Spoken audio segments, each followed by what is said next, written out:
প্রিয় সংগ্রামী সহযোদ্ধা, আজকের এই ময়দান থেকে শুধু একটি কথাই বলবো, ডক্টর মোহাম্মদ ইউনূস,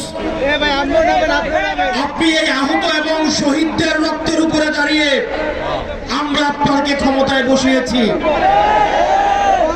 আমরা আপনার কাছে কোনো অনুরোধ করছি না, আমরা কোনো দাবি করছি না, আমরা আমাদের সিদ্ধান্ত জানিয়ে দিচ্ছি, আওয়ামী লীগকে নিষিদ্ধ করতে হবে।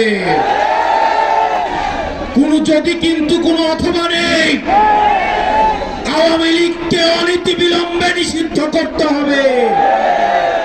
এই গণহত্যাকারী আওয়ামী লীগকে নিষিদ্ধ করতে হবে। ইনকিলাব জিন্দাবাদ, মুজিববাদ মুর্দাবাদ।